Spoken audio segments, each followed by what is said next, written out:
Hello guys, welcome to my YouTube channel that is Fluent English with Akash. Guys, today we shall be talking about Homer's Iliad, Book 1, 2 and Book 3. Before I start with Book 1, 2 and 3, I shall be giving you a brief introduction of this book, that what this book is actually about. Basically, in this book, this book talks about the war between the Achaeans and the Trojans. Okay, so who were the Achaeans and who were the Trojans? Basically, the Achaeans were the people who belonged to Greek. Okay, who belonged to Greek, and the Trojans were the people who belonged to a land called Troy. All right, so once what happened, this person Paris was a Trojan. Okay, he was a Trojan.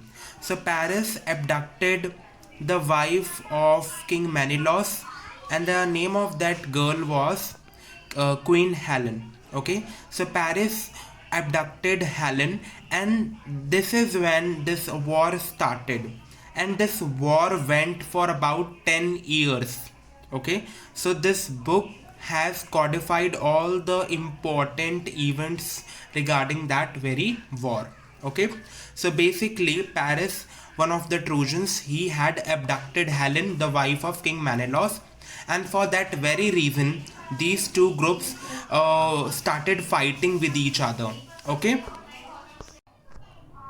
so basically let us start with book number 1 over here.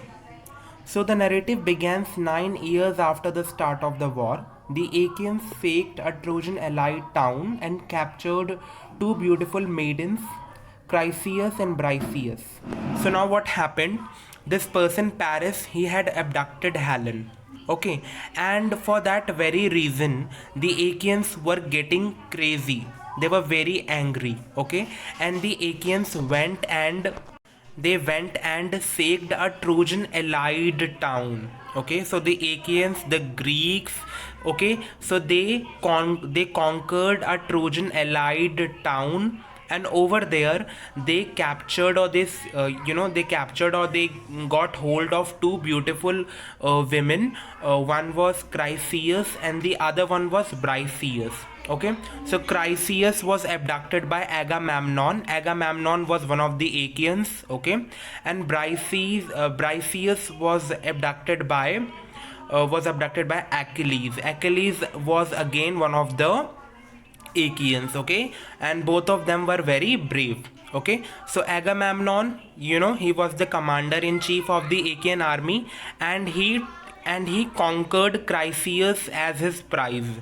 Okay, and the father of Chryseis, okay, he was a priest of which god? Priest of god Apollo. And he went to god Apollo and he prayed to him. Okay, he started begging to god Apollo so that King Agamemnon could return his daughter to him. Okay, but then Agamemnon, he refused to return her. Agamemnon refused to return Chryseis, and it was then Apollo got very infuriated. Okay, he got angry, and then Apollo then unleashes havoc in the form of a deadly plague on the Achaeans. So now what Apollo did, he Apollo started plaguing the Achaeans with a deadly plague. All right, so many people were dying because of this deadly plague, and now Achilles, one of the Achaeans, indulging in an argumentation with Agamemnon over Chryseis, and Achilles was of the view that Chryseis should be returned to her father, because it was because of her that this plague had invaded in our city. Okay, but then Agamemnon was firm in his faith that he was not going to, he was not going to return Chryseis back.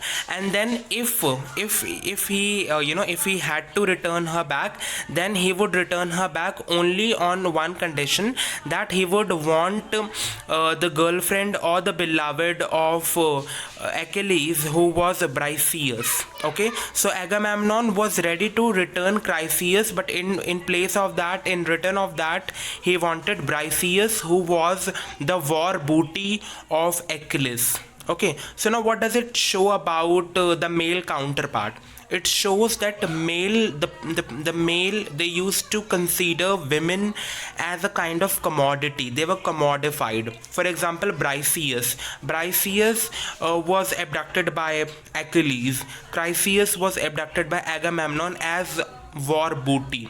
Okay, and Agamemnon was demanding Briseis because he was of the view that if he was to return Chryseis back to her father, then he wanted Briseis in place of her.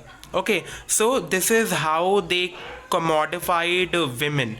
So it was again a very brutal system which was going on in in both the groups. Okay, now what happened? Achilles and Agamemnon, they were indulging in an argumentation, and this argumentation, it went so far that both of them were were about to kill each other. Okay, but then fortunately Athena came, and she saved Agamemnon from being hit, or from being attacked by this person Achilles. Okay, ultimately Agamemnon put Chryseis on a ship back to her father. Ultimately Agamemnon was like, okay, I am putting her back to her father. Okay, I'm putting her back on a ship, okay, so that she could go back to her father. And then at the same time Agamemnon sent his men, so that his men could could fetch the girlfriend or the beloved of Achilles, who was Briseis. Okay, so see that how the people are. It means they are commodifying women. In place of one woman, they want the another, right? So this is how they are considering women as a kind of war booty. I hope this much is clear to all of you.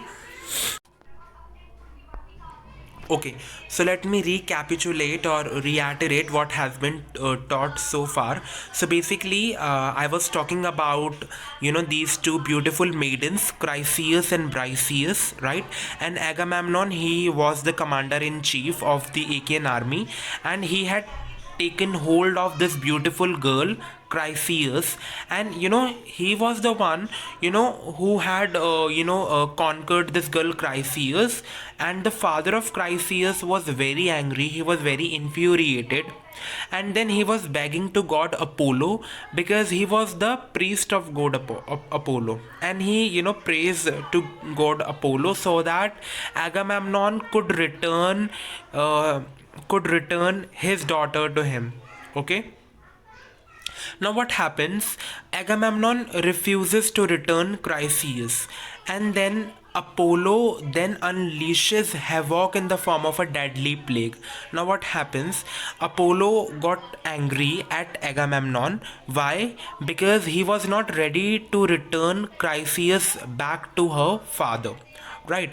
And then this god Apollo, he sprinkled, or he gave this deadly plague to the Achaeans, and everyone suffered in due to this deadly plague. Okay, now Achilles, who had also taken control of one of the beautiful ladies, whose name was Briseis. Okay, so Achilles also indulged in an argumentation with Agamemnon. Okay, and then Achilles was of the view that Agamemnon had abducted Chryseis, and now it was because of him that this entire plague is raging in the in the city, right? So now Achilles wants Agamemnon to return Chryseis back to her father, so that this plague could stop. Okay, but then this person Agamemnon, he was very firm in his decision that he won't be he won't be returning her to her father, because he lives moment by moment, and he won't be returning her. And even if he had to return her, then he want something in place of her. Okay, maybe he wanted another women. So this person Agamemnon, he said that in place of Chryseis, okay, he would he was like that, okay, I'm ready to return Chryseis, but then in place of that I want Briseis, who was the beloved of Achilles. Now Achilles was very angry because Briseis was his war booty.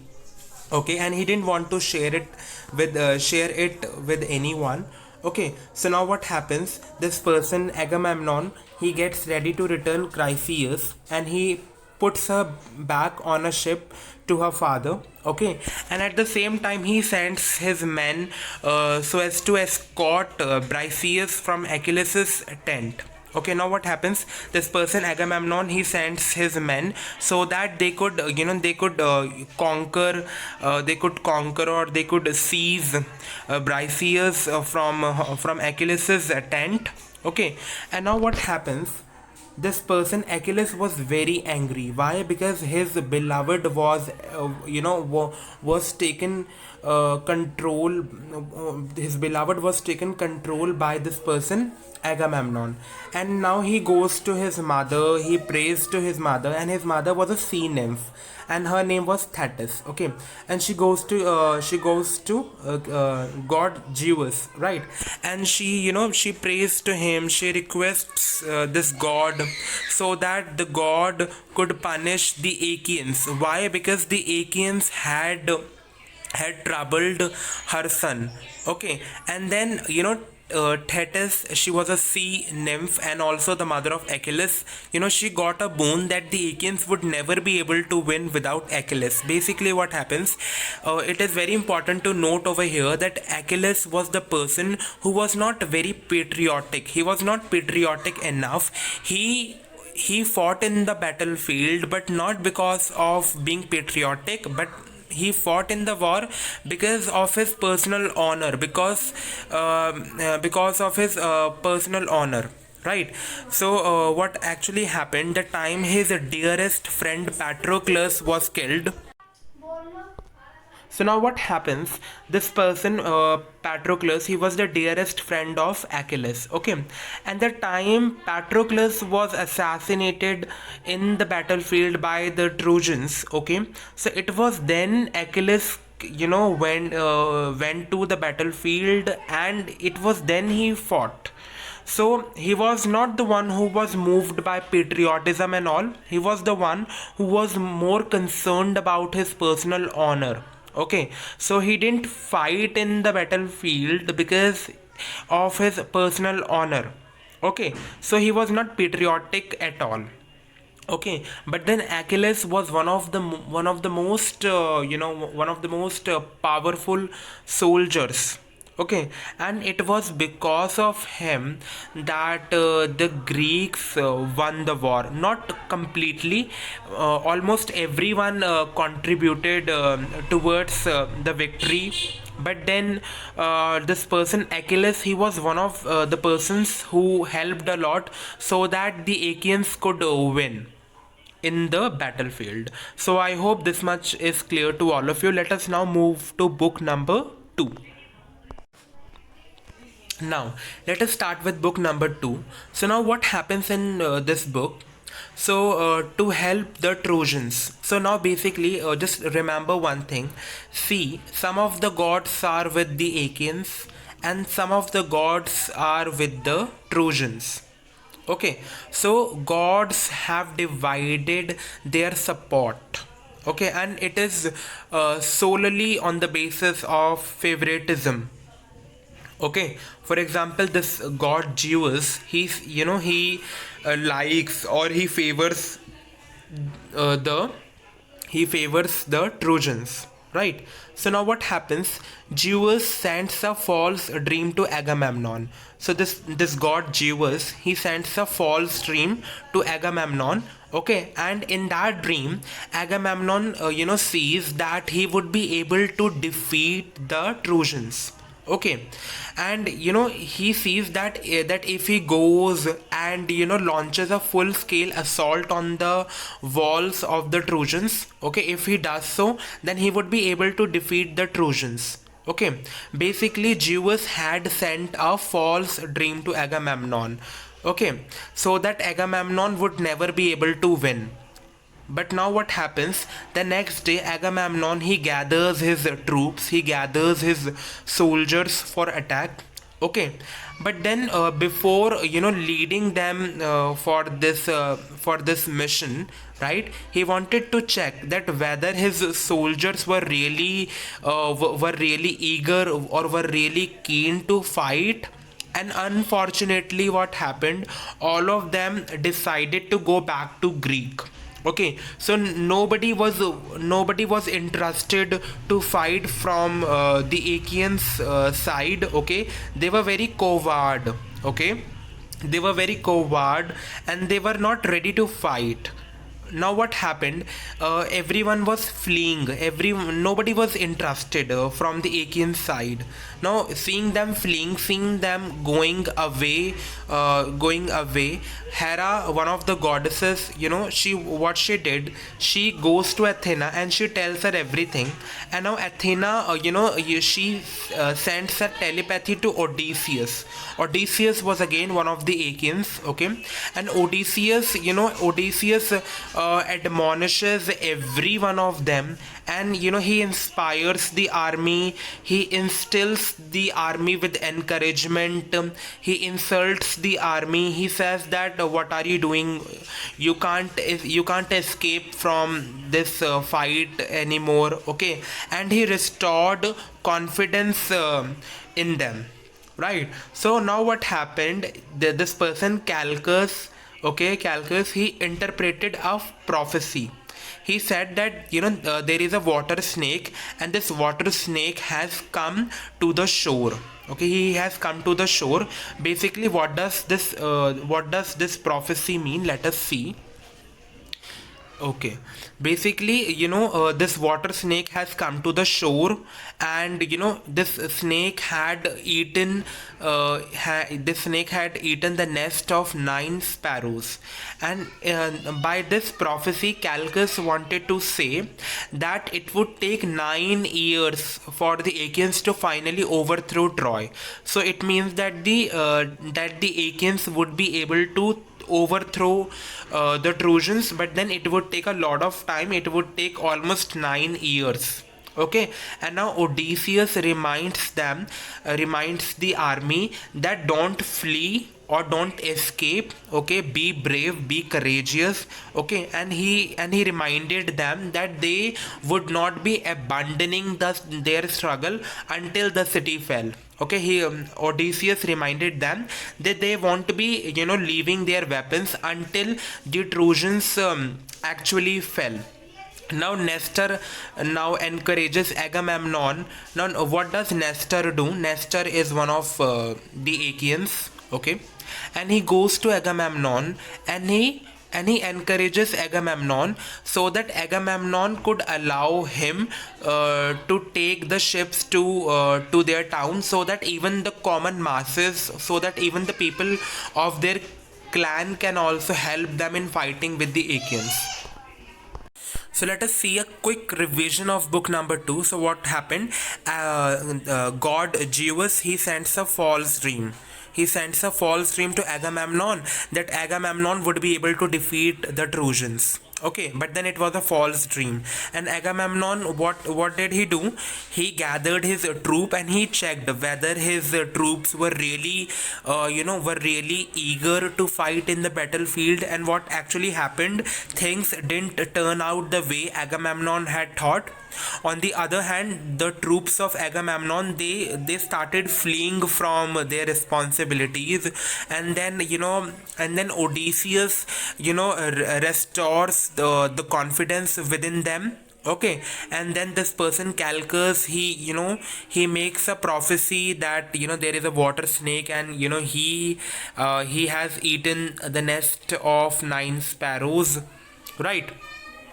And what does it mean? It means that the Achaeans would be able to overthrow, would be able to defeat the Trojans, but then it would take a lot of time. It would take almost 9 years, and then Nestor now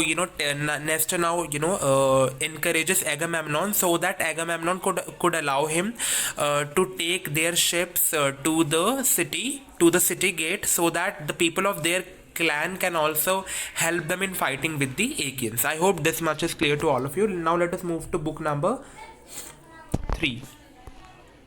Okay, so what this book is all about. The Trojan army marches from the city gates and advances to fight the Achaeans. Okay, so now what happened? Both the armies were ready to fight with each other, and now who was Menelaus? Menelaus was one of the Achaeans. Okay, and he was also the husband of Helen. Now he challenges. Now he challenges. Sorry. Just mark one thing. It is not Achaeans, but it is, yeah, just it is not Achaeans, it is Trojans. Okay, so Menelaus was one of the Achaeans, and he was also the husband of Helen, the same lady who was abducted by Prince Paris, who was one of the Trojans. Okay, now Menelaus challenges the Trojans to come and fight with him in a single combat. And now what happens? Paris comes forward to fight with Menelaus, but then what actually happens? Paris, he gets frightened. He gets afraid of Menelaus because Menelaus was very strong, and Paris loses heart very soon. And Menelaus mocks at Paris, and he calls Paris that he is more beautiful than brave. And it is really shameful for a man to be mocked like this. It was a direct mockery at Paris's masculinity, right? So now what happened? Iris, a goddess, okay, she was a goddess, and she comes disguised as Hector's sister, and her sister's name was Leodice. Okay, so she comes to Helen, and she tells her, or she asks her to witness the duel. Okay, so she's asking Helen to come with her and just have a glimpse of what is happening because of her. People are fighting, and just see that what is happening. Now Helen was very mournful. She was feeling really plightful. She was feeling really melancholic. Why? Because it was because of her the entire war was being waged. Okay, Helen was the person. Helen was responsible for the entire war. Okay, so it was because of her the entire war was going. The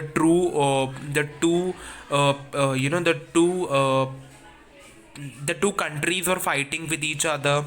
Okay, and she could clearly see through the dire consequences of the war. Okay, people were dying. So many people died because of her. Okay, so she could clearly see the destruction which was going on, and that again because of her. So she was very very sad. Okay, she could see that how her own brother, how her own husband are there in the war fighting for her, and she could see the destruction, the destructive powers of war. Okay, and now what happened? This person Paris and Menelaus, okay, both of them fought a brief war. They fought a war, and what happened? This person Menelaus, what he did, he breaks the helmet of Paris, and he tried to strangulate him. Okay, he tried to strangulate him. And then what happens? The time Menelaus was trying to strangulate Paris, at that time Aphrodite. Now who was Aphrodite?